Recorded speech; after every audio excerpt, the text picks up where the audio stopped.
Hi friends, கிறிஸ்மஸ்க்கு plum cake செய்ய போகிறோம். எப்படி செய்கிறேன்னு பார்ப்போம். அதுக்கு ஃபஸ்ட்டு கேரமல் செஞ்சுக்குவோம்.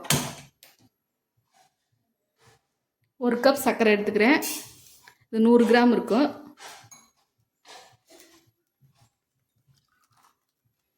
லோ ஃப்ளேம்லேயே வச்சு தண்ணி எதுவுமே சேர்க்காம இந்த மாதிரி கிண்டி விட்டுக்கிட்டே இருக்கணும். லைட் ப்ரௌன் கலர் வர வரைக்கும் கிண்டணும். மெல்ட் ஆகி டார்க் ப்ரௌன் கலர் வந்துடக்கூடாது. வந்துச்சுன்னா கசப்பு தன்மை வந்துடும்.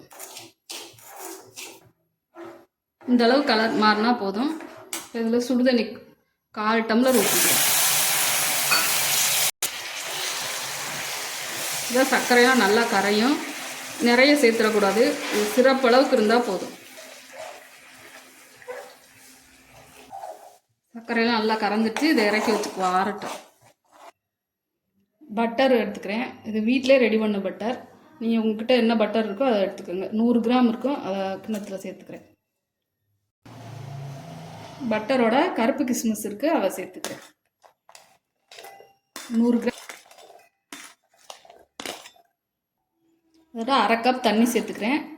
இதை ஒரு 8 நிமிஷம் வேக வச்சுக்குவோம்.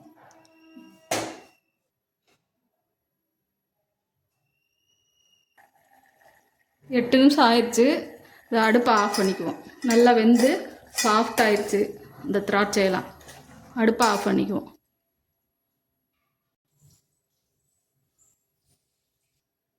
மிக்ஸி ஜாரில் இப்போ சர்க்கரை 100 கிராம் எடுத்து அதோட அரைக்க வேண்டியதை சேர்த்து அரைச்சி எடுத்துக்குவோம். அடுத்து மிக்ஸி ஜாரில் 100 கிராம் சர்க்கரை, கொஞ்சமாக பட்டை, 3 ஏலக்காய், 3 கிராம்பு சேர்த்து அரைச்சிக்குவோம். சர்க்கரையோட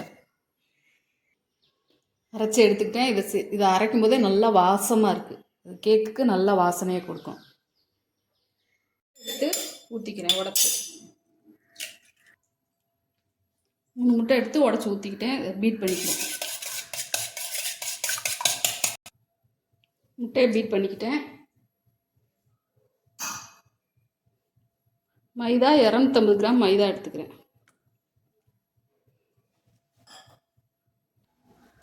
மிக்ஸி ஜாரில் அரைச்சோம், சர்க்கரை அதெல்லாம் அரைச்சோம்ல, அதையும் சேர்த்துக்குவோம். அதில்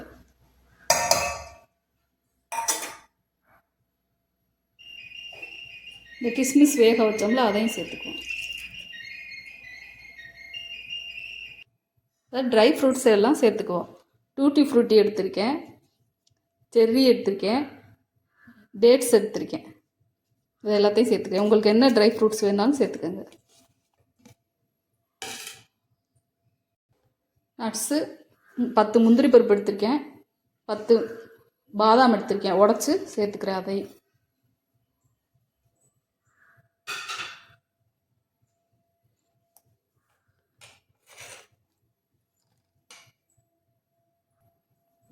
இந்த சர்க்கரை சிரப்பு எடுத்து வச்சுருக்கோம்ல, ஆறி இருக்குது, அதையும் சேர்த்துக்குவோம்.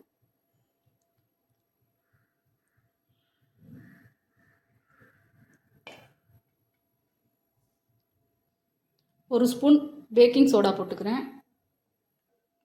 பேக்கிங் பவுட்ரு 1 ஸ்பூன் போட்டிருக்கேன். பேக்கிங் சோடா 1/4 ஸ்பூன் போட்டுக்கிறேன். எல்லாத்தையும் மிக்ஸ் பண்ணிக்குவோம். லேசாக மிக்ஸ் பண்ணணும்.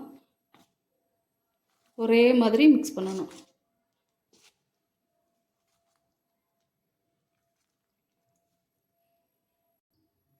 எல்லாத்தையும் நல்லா மிக்ஸ் பண்ணிக்கிட்டேன். இப்போ கேக்கு டின்னில் பட்டர் சீட் வச்சு பட்டர் தடவி வச்சுருக்கேன். இதை அதில் எடுத்து வச்சுக்குவோம். இந்த மாதிரி கேக் டின்னில் எடுத்து வச்சுக்கிட்டு இந்த மாதிரி செஞ்சு விட்டால் கரெக்டாக ஷேப் வந்துடும்.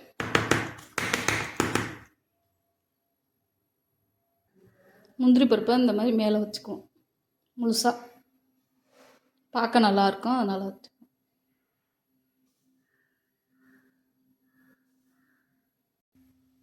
குக்கரில் ஒரு ஸ்டாண்டு வச்சுக்கிட்டேன். 10 நிமிஷம் ஃப்ரீ ஹீட் பண்ணிக்கிட்டேன். இப்போ இந்த கேக் டின்னை உள்ளே வச்சுருவோம்.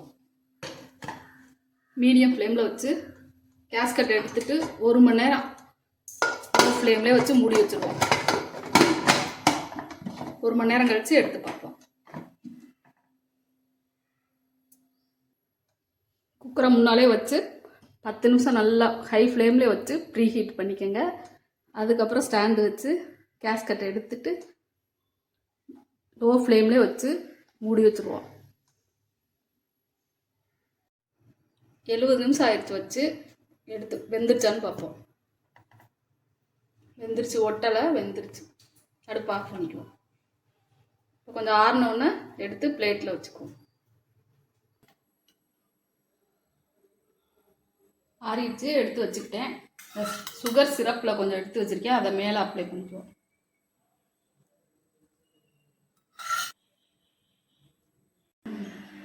கேக் ஆறிடுச்சு, கட் பண்ணிக்குவோம்.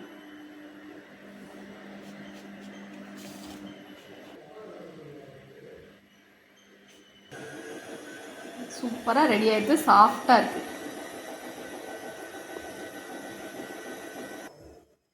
பாருங்கள் எவ்வளோ சாஃப்டாக வந்திருக்குன்னு பாருங்கள். இதே மாதிரி நீங்களும் செஞ்சு பாருங்கள். பேக்கரி டேஸ்ட்லேயே இருக்கும். இந்த வீடியோ பிடிச்சா லைக் பண்ணுங்கள், ஷேர் பண்ணுங்கள், சப்ஸ்கிரைப் பண்ணுங்கள்.